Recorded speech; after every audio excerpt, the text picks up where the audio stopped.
Aujourd'hui, on va parler de ballonnement. Super. Bienvenue à tous pour l'épisode 8 de ce podcast franc et holistique. Et donc aujourd'hui, sur une note un peu plus sérieuse, mais en fait c'était pas tout à fait faux, on va parler de digestion. Et plus particulièrement de en quoi la digestion joue un rôle dans notre vieillissement et dans le fait d'avoir l'air jeune. Parce que de nos jours, c'est extrêmement courant d'avoir des ballonnements, d'avoir des douleurs abdominales, d'avoir des flatulences, d'avoir ce qu'on appelle le SIBO, ce qui est un acronyme anglais SIBO, qui signifie qu'on a typiquement une surcroissance des bactéries dans notre intestin, des choses comme la candidose, etc. Et donc malheureusement, ces problèmes de digestion sont trop répandus de nos jours, et c'est presque normalisé. Et dans le sens où il y a presque plus de gens qui ont des problèmes de digestion que des gens qui ont une digestion saine. Et ce qui m'agace un petit peu, et et c'est notamment pour ça que je fais cet épisode, parce que il y a beaucoup de choses qui m'agacent. Et donc, je me dis, il faut que les gens soient plus au courant de ce qui se passe vraiment. Et donc, cette chose qui m'agace, c'est que, notamment pour les femmes, c'est beaucoup plus présent pour les femmes, on va leur vendre des solutions entre guillemets, pour qu'elles gardent la jeunesse éternelle, et que pour ralentir le vieillissement, donc toutes sortes de crèmes, des choses comme ça, sans pour autant parler du fait que bah il se passe des choses dans d'autres parties du corps, et là en l'occurrence aujourd'hui on va parler de la digestion, qui ont un rôle fondamental, notamment dans la qualité de la peau. Et continuer de vendre des crèmes sans parler de ce qui peut causer le vieillissement de la peau, la sécheresse de la peau, etc., c'est un très bon modèle économique, mais c'est c'est- enfin, pour moi, c'est pas honnête. C'est dire, bon bah, tiens, prends ça, tu vas peut-être aller mieux pendant 24 heures, le temps que la crème fasse effet, et puis le lendemain, faut que tu en remettes, mais ça va pas résoudre le problème à sa cause. Et ça, c'est vraiment quelque chose qui me passionne, c'est résoudre les problèmes à leur cause. Et plutôt que d'avoir des solutions bouche-trou, ou des solutions pansement. Et donc, la difficulté avec les problèmes de digestion, c'est que, outre les symptômes que j'ai mentionnés juste avant, donc ballonnement, etc., il y a beaucoup de symptômes qui sont causés par une digestion qui est compromise, qui sont variés, mais aussi qui sont pas forcément dans le ventre. Donc les problèmes de peau, que ce soit de la peau qui est tout le temps sèche ou une peau qui démange, des démangeaisons. La fatigue, ça peut être lié à des problèmes de digestion. Le ventre gonflé, bon là c'est plus évident parce que c'est au niveau du ventre, mais avoir le ventre gonflé, c'est un problème de digestion, même si c'est pas douloureux. C'est en général, voilà, ça gonfle, c'est pas esthétique, et voilà, on se dit, faut que je fasse plus d'abdos, et faites pas ça. Faire plus d'abdos quand on a le ventre gonflé, ça va vraiment pas aider. Vraiment pas. Ça peut même empirer les choses. Les pellicules. Les pellicules, c'est pas une carence en shampoing. C'est pas une carence en shampoing. Les pellicules, c'est un symptôme notamment de candidose. Quand on a un organisme qui est trop développé, qui a trop d'emprise dans nos intestins. Et un des symptômes, c'est euh, les pellicules. Rien à voir avec votre shampoing. Euh, Votre système immunitaire qui est compromis, notamment de par le fait que vous avez des allergies régulièrement, ça peut aussi être dû à votre digestion. Parce que la majorité de votre système immunitaire s'entraîne, entre guillemets, est exposé à votre digestif, à toutes les bactéries qui rentrent par votre système digestif. Et du coup, si ça s'est compromis, ça va affecter votre système immunitaire et donc potentiellement causer des allergies.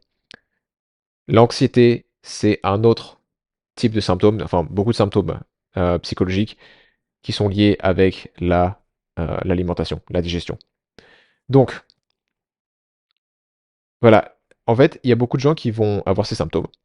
Et c'est tout à fait possible d'aller voir tout un tas de spécialistes pour ces symptômes, hein. Par exemple, le dermatologue pour la peau. Pourquoi j'ai la peau sèche? Ben, je vais aller voir le dermatologue.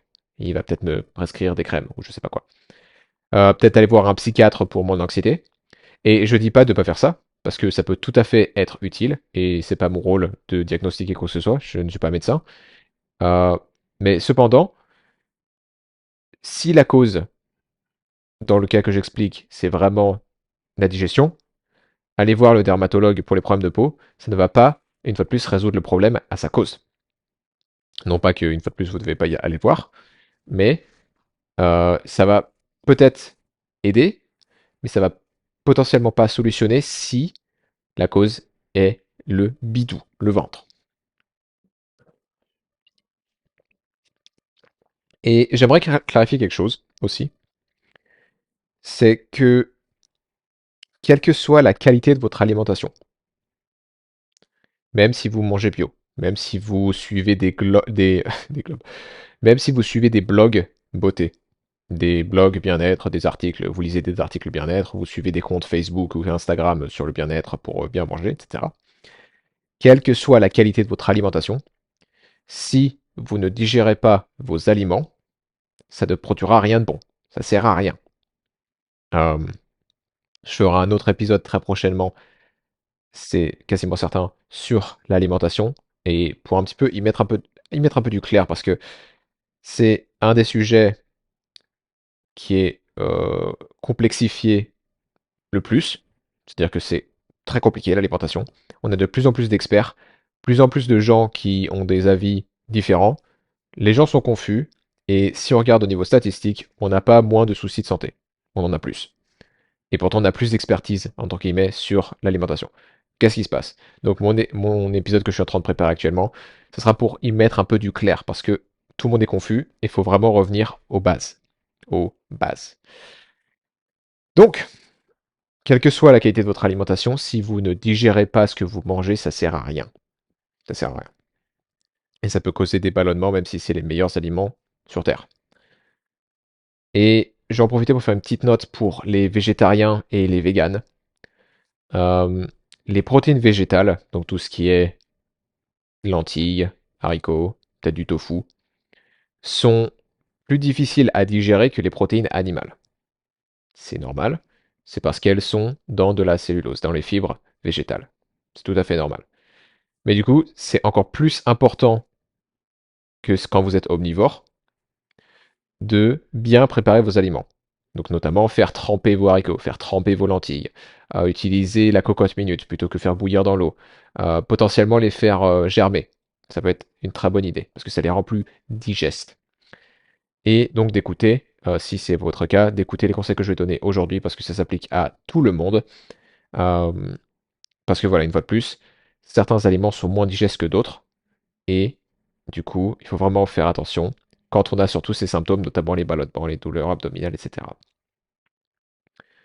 Et avant de rentrer dans le vif du sujet, j'aimerais juste expliquer un lien que beaucoup de gens ignorent. Et c'est qu'il y a un lien entre la digestion et les douleurs.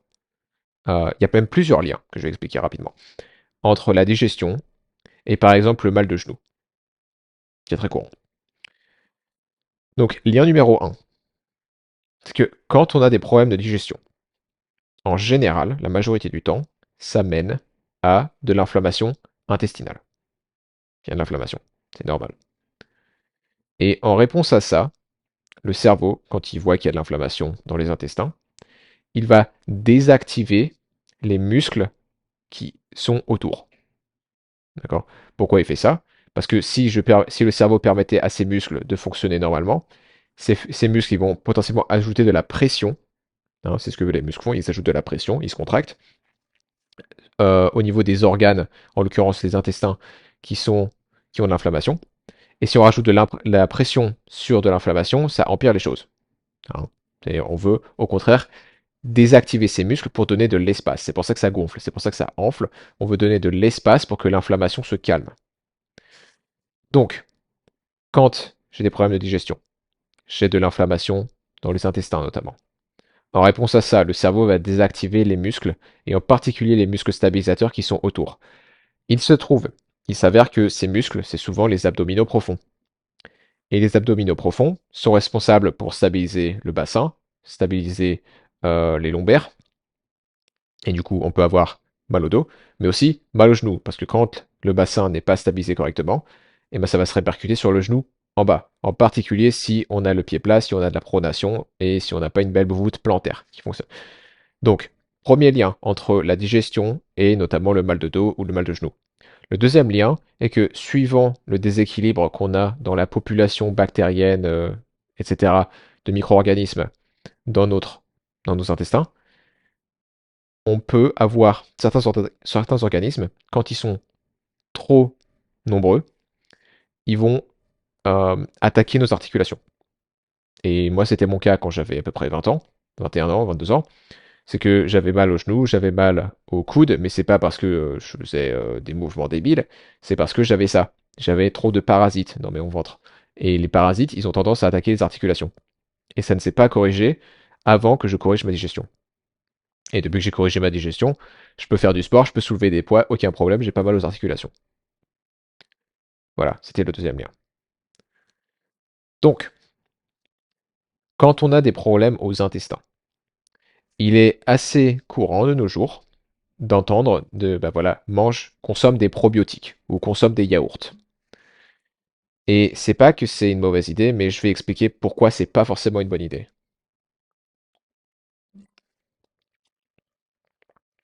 Recommander des probiotiques ou des yaourts quand on a des problèmes d'intestin, donc des ballonnements, etc. C'est un petit peu comme, encore une analogie pour vous, je sais que vous les adorez. C'est, c'est un petit peu comme essayer de traiter l'eau d'une rivière, donc de traiter l'eau, en aval. Donc par exemple là où elle se déverse. Donc si l'eau se déverse, je sais pas, dans un fleuve, qu'elle va durer une rivière au fleuve, avant qu'elle se déverse dans le fleuve, on peut la traiter. D'accord? On la traite en aval. Donc ça serait comme essayer de traiter l'eau en aval, plutôt que de regarder en amont, donc plus près de la source, où il y a là une usine qui déverse ses déchets. Et donc là, j'ai deux options. Soit je continue de traiter la rivière en aval, toute ma vie, parce elle aura toujours besoin d'être traitée.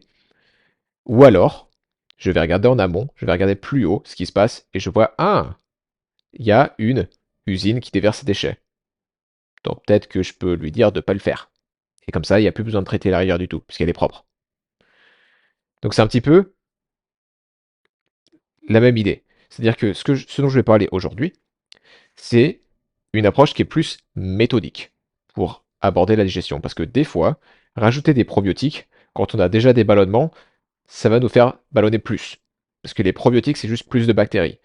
Et quand on a déjà des déséquilibres bactériens et qu'il y a de la fermentation et que ça gonfle, etc., et qu'on a des flatulences, ça peut rajouter de l'huile sur le feu. Ça peut, pas tout le temps. Et c'est là que c'est individuel. Mais l'idée, c'est vraiment d'être méthodique. Pourquoi est-ce qu'il y a du gonflement dans les intestins? Ce qu'on veut, c'est regarder ce qu'il se passe avant les intestins, en amont. D'accord? D'où l'intérêt, euh, et je promets, je ne vais pas vous faire trop d'anatomie, mais tout l'intérêt de comprendre un petit peu l'anatomie du système digestif. Et également, c'est pas tout. Ce qu'on veut, c'est pas juste connaître comment le système digestif fonctionne, mais savoir ce qui se passe du côté de notre système nerveux. Le système nerveux. Et le système nerveux, il est notamment préoccupé avec notre survie et avec le stress, notre réponse au stress. Et je vais commencer par ça. Le stress, et j'ai dû pas mal en parler déjà dans les épisodes précédents, mais le stress, c'est l'opposé de la digestion. Qu'est-ce que ça veut dire? Ça veut dire que le corps, notre corps, il ne peut pas tout faire en même temps. Parce que tous ces différents systèmes sont très coûteux en énergie. Donc, on a le système immunitaire, on a le système digestif, on a le système nerveux, on a le système thermorégulatoire, donc pour pas avoir froid tout le temps. Tous ces systèmes sont très coûteux en énergie. Et il y a certains systèmes qui sont plus actifs. Le musculo-squelettique, par exemple, donc les muscles et les os, les articulations, c'est plus actif en situation de quand on est au sport, quand on fait du sport, c'est l'intérêt. Et c'est pour ça que quand on fait du sport, c'est pas le meilleur moment de manger. Je vais y venir. Mais donc, quand je fais du sport, c'est un stress pour mes muscles et mes tendons, etc. Et du coup, le corps, il investit plus d'énergie dans les muscles et moins d'énergie dans les organes de digestion. Normal. Le stress, sous toutes ses formes, c'est pareil. C'est-à-dire que le stress, quand on est sous stress, du point de vue du corps, du point de vue du cerveau, quand on est stressé, c'est que notre survie est compromise. et donc on est en danger de mort. Quand on est en danger de mort, c'est pas le moment de se poser, de manger quelque chose, de se poser pour un repas, manger un repas et bien le digérer. Non. Quand notre survie est compromise, quand on est en danger de mort, il vaut bien mieux investir l'énergie disponible dans les muscles, par exemple, pour courir, pour se battre, suivant la nature du danger, ou bien dans le cerveau, enfin, et ou, hein, ça peut être les deux, dans le cerveau, pour résoudre le problème auquel on est confronté. Et c'est notamment pour ça que quand on est stressé, l'anxiété, elle est exacerbée. Ou alors le fait de penser en permanence, d'avoir le cerveau qui tourne en permanence, de vouloir anticiper ce qui va se passer, de vouloir tout contrôler. Donc, en d'autres termes, quand je suis stressé, quelle que soit sa forme, je vais y venir, le corps perçoit un danger, le corps pense qu'on est en danger de mort, et du coup, il va investir l'énergie disponible dans les muscles et dans le cerveau, plutôt que les organes de digestion. Parce que, une fois de plus, quand on est en danger de mort, c'est pas le moment de digérer son repas. C'est pas aussi important. Pour rappel, quand je parle de stress, je ne parle pas que du stress psychologique, qui est un sujet à part entière. Mais je parle du stress sous toutes ses formes. Donc, sédentarité, trop de sport, les carences alimentaires, la déshydratation, le manque de sommeil, être toujours enfermé, donc pas dehors, avoir un boulot stressant, avoir des relations difficiles, que ce soit les parents, les enfants, les cousins, les conjoints, les amis, etc. La solitude, c'est un stress. Parce qu'une fois de plus, l'humain, l'être humain, est un animal social, un animal tribal. On est censé vivre en groupe, pas seul. Donc la solitude, c'est un stress. La pollution environnementale, c'est un stress également. Les moisissures dans notre environnement, c'est un stress. C'est une énorme toxine. En parlant de toxines, la toxicité de la majorité des produits de nettoyage et cosmétiques, et je parle bien de la majorité c'est du poison, c'est un stress. Et un qui est aussi assez prévalent, c'est l'absence de sens dans notre vie. C'est-à-dire que je n'ai pas vraiment de sens. Je ne sais pas où je vais, je ne sais pas pourquoi je fais les choses. C'est juste, tout le monde fait ça, donc je fais ça. Et c'est un stress qui est plus profond, qui est plus subtil, mais c'est un stress néanmoins. Mais du coup, oui, le stress peut causer une peau sèche. Le stress peut causer le mal de genou. Mais en fait, ça se fait avec le temps et par des mécanismes indirects. Donc j'espère que vous avez compris jusque maintenant que voilà, tout ça c'est un rôle. Ça passe notamment par la digestion. Et la digestion, ça affecte tout le reste, hein, parce que on est littéralement fait de ce qu'on mange. Et du coup, si on digère pas ce qu'on mange, bah on est fait de trucs partiellement digérés. C'est pas terrible. Bref. Maintenant qu'on a parlé du stress, et donc bien entendu, pour le conseil pratique, plus facile à dire qu'à faire, mais c'est pour ça que j'ai plusieurs épisodes qui parlent notamment de ces choses-là. Mais pour faire un pas vers une meilleure digestion et un pas vers, si vous voulez, rajeunir, j'aime, voilà, c'est un peu marketing, rajeunir, parce que de toute façon, vous allez vieillir moins vite si vous digérez mieux, c'est évident. Mais pour aller faire un pas vers une meilleure digestion, réduire le stress. Je sais, c'est plus facile à dire qu'à faire, mais réduire le stress. Il y a plein de choses que vous pouvez faire. Et la plupart sont gratuites. Donc si on reprend l'anatomie du système digestif. Le système digestif, il commence où? Il commence par la bouche. La bouche. Donc comment optimiser au niveau de la bouche? Premièrement, on veut bien s'hydrater. On veut boire suffisamment entre les repas. Parce que ça permet notamment de produire suffisamment de salive.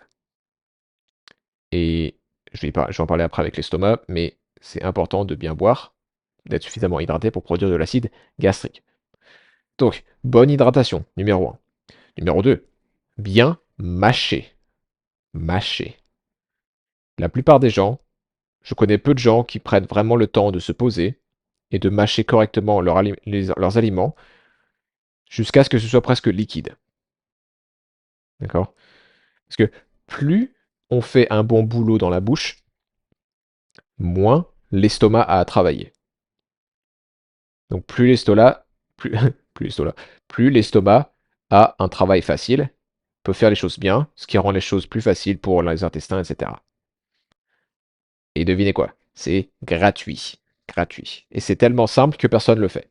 Donc, bien mâcher. Plus on fait un bon boulot dans la bouche, moins l'estomac a à travailler. Et donc, pourquoi la bouche est important? Parce que la combinaison de l'action mécanique des dents, le fait de mâcher, et l'action enzymatique de la salive, ça permet de pré-digérer les aliments. Voilà, c'est ça. Donc, après la bouche, où est-ce qu'on va? On va dans l'estomac. L'estomac. Alors, un petit mot sur l'estomac, sur en particulier les reflux gastriques. Je ne suis pas médecin et je ne vais pas vous dire quoi faire, mais je vais vous inviter à considérer quelque chose et à poser des questions. C'est vraiment ce que je veux faire. Je ne vous dis pas quoi faire, mais je vous invite à poser des questions et à être curieux. Mais ma théorie, c'est pas ma théorie, mais je veux dire, mon point de vue pour l'instant, aujourd'hui, c'est que le reflux gastrique, c'est pas un manque, euh, c'est dû à un manque d'acide. C'est pas un excès d'acide. C'est-à-dire, c'est pas parce que j'ai trop d'acide dans l'estomac que ça monte. C'est qu'au au contraire, j'en ai pas assez. Et du coup, il y a un clapet qui se ferme pas, etc. Donc, c'est l'inverse de ce qu'on a tendance à entendre. Le reflux gastrique, c'est dû à un manque d'acide. Et donc, si je prends un antiacide en médicament, ça empire le problème. En plus, c'est mon avis. Ce que je vous invite à faire, c'est de demander l'avis de plusieurs médecins et de faire vos recherches. Mais si on vous prescrit un antiacide parce que vous avez des reflux gastriques, renseignez-vous. Vraiment. Parce que c'est pas parce que c'est un médecin dans une blouse blanche que ce qu'il vous propose, c'est inoffensif. Parce qu'il faut savoir que la science n'est jamais arrêtée. On fait en permanence des erreurs, y compris la médecine. Tous les ans, il y a des médicaments qui sont retirés de la circulation parce qu'ils sont trop dangereux, ou parce qu'ils marchent pas. Donc, et on fait tous des erreurs.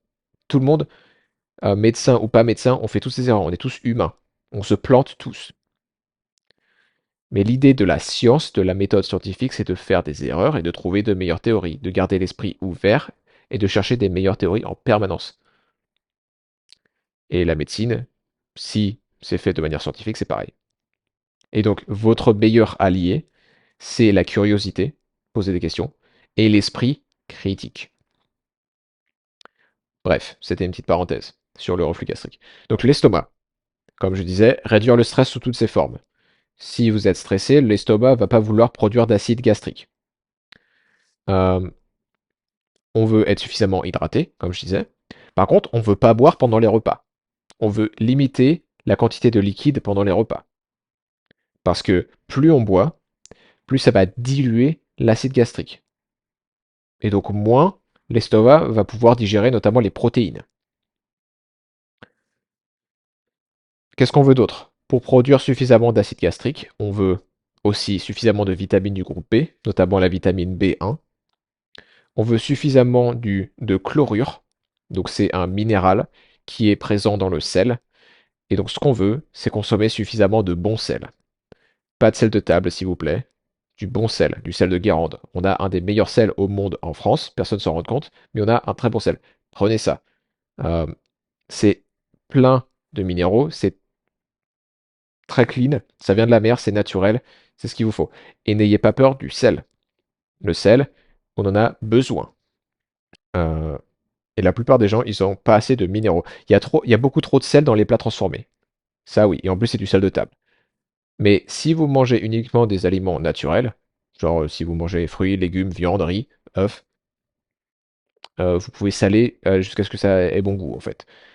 Euh, et ensuite, une dernière chose qui est nécessaire pour la bonne production d'acide gastrique, c'est le zinc. Et le zinc, je vous invite à regarder en ligne quelles sont les meilleures sources de zinc. La numéro un, c'est les huîtres, de très loin, les huîtres. Ensuite, c'est plutôt les viandes. Et ensuite, on descend, il y a d'autres sources plus végétales, mais c'est beaucoup moindre. Et une dernière chose sur l'estomac, on veut éviter de manger juste après une séance de sport intense. Donc je parlais du fait que le sport, ça va, enfin, quand on fait du sport, l'énergie va être envoyée vers nos muscles plutôt que notre système digestif. C'est pareil juste après une séance de sport intense. Pendant un temps, ça va augmenter la perméabilité intestinale. Donc ça fait qu'il y a plus de choses qui sont susceptibles de passer dans notre sang et c'est pas bon. C'est parce que ça va déclencher une réaction immunitaire. Et donc ça va aussi réduire les sécrétions gastriques, comme je disais.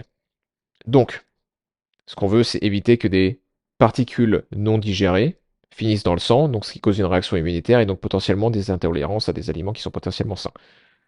Donc, si vous faites une séance de sport intense, attendez un petit peu. Parfois, si elle est suffisamment intense, vous n'allez pas avoir faim. D'ailleurs, en général, moi personnellement, j'attends minimum 3 quarts d'heure, en général une bonne heure, avant de commencer à manger quoi que ce soit.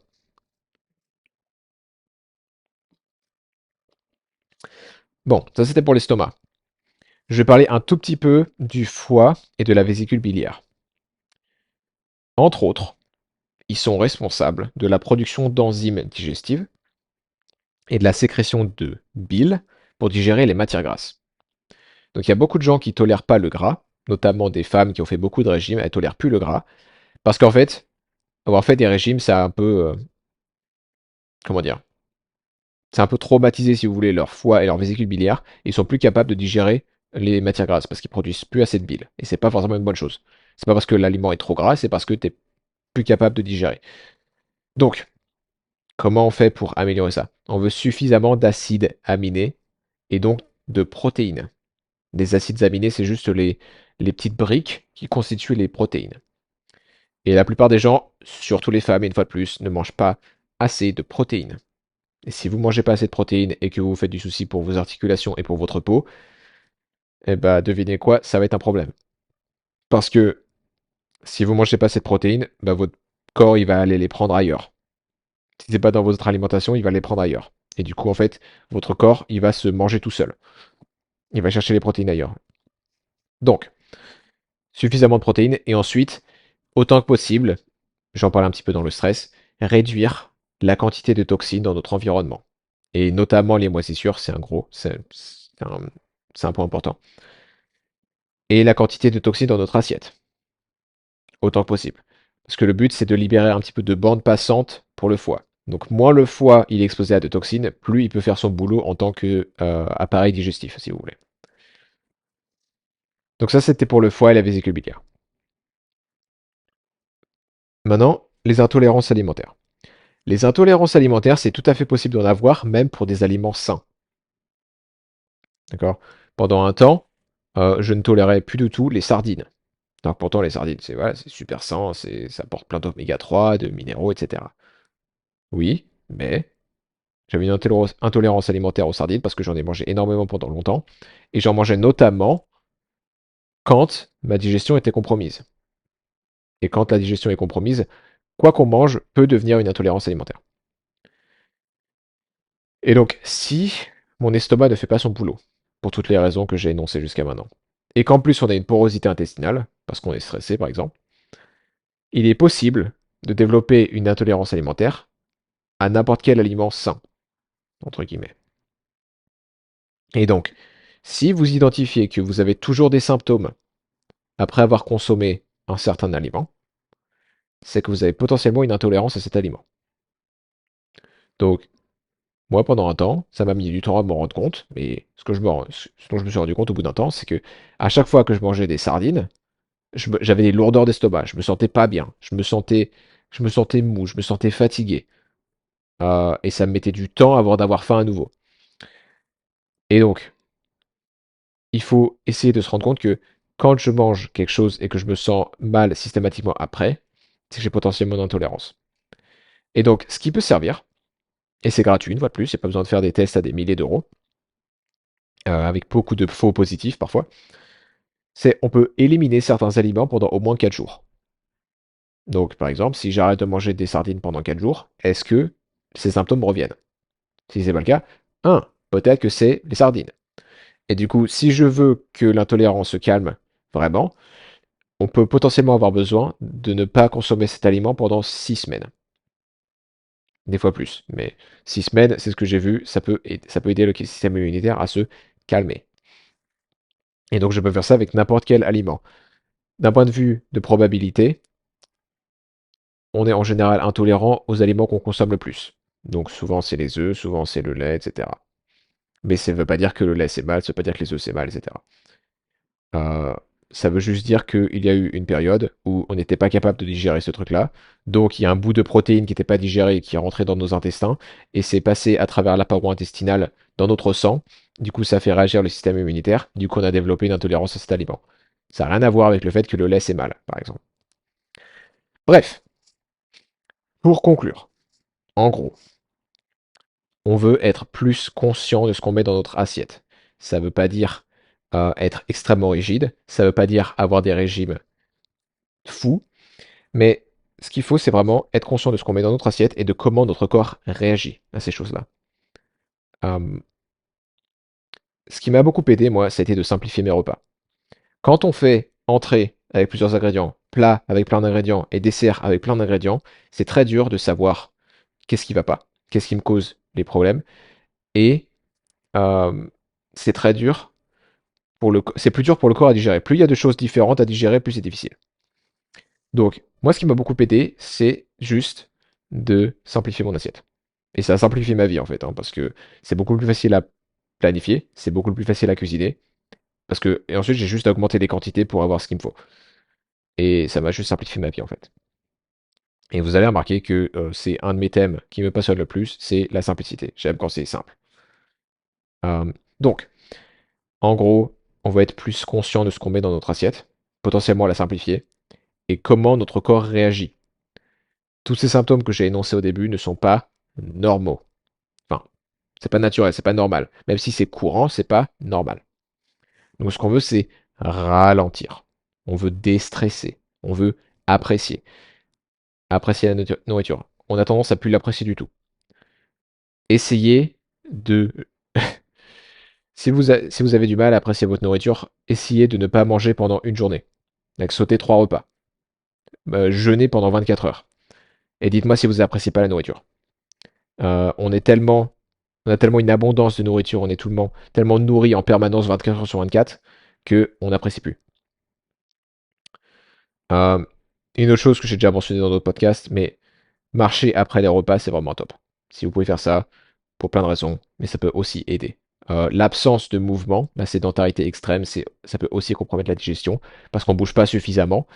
Et l'être humain, c'est le seul animal sur Terre qui a une partie du côlon, le côlon, après l'intestin, le côlon, qui est ascendante, qui monte, qui doit lutter contre la gravité. Et si on ne bouge pas le corps, c'est très difficile pour la matière fécale de monter ce côlon, cette partie du côlon, le côlon ascendant. Donc, marcher après le repas, c'est une très bonne façon d'avoir tout un tas de bienfaits. Et pour moi, ça a vraiment été un petit peu mon passé, mon historique, c'est que j'ai fini, à force de subir ces symptômes qui faisaient que, quel que soit ce que je mangeais, 3 repas par jour, je me sentais jamais bien. Je me sentais jamais bien après mes repas. Et j'ai fini par apprécier ma nourriture. J'ai fini par simplifier. J'ai fini par ralentir. Plutôt que de tout avaler à toute vitesse, parce que émotionnellement, j'avais peur de manquer. Et j'avais peur de manquer, du coup je mangeais trop. Et non seulement ça, mais en plus j'étais tombé dans le piège de me dire que je mangeais trop, mais je mangeais des aliments sains. Et du coup je me disais, bah si je mange plein d'aliments sains, bah c'est encore plus sain. Et pas du tout. Parce que c'est uniquement sain si mon corps peut le digérer aujourd'hui. Donc peut-être que mon corps peut le digérer quand l'aliment est tout seul. Peut-être que mon corps peut le digérer quand cet aliment il est combiné avec quelque chose d'autre. Mais si j'ai déjà mangé 50 trucs, une entrée, un plat et un dessert, et que je rajoute en plus un super aliment, entre guillemets, et que je le digère pas, bah c'est pas sain. C'est pas sain. Donc cette combinaison de cet état émotionnel de la peur du manque avec le piège de bah, ce que je mange c'est sain, du coup j'ai pas de problème, j'ai pas de culpabilité, je peux manger plein de trucs parce que c'est sain, ça faisait que pendant longtemps j'avais tout un tas de problèmes.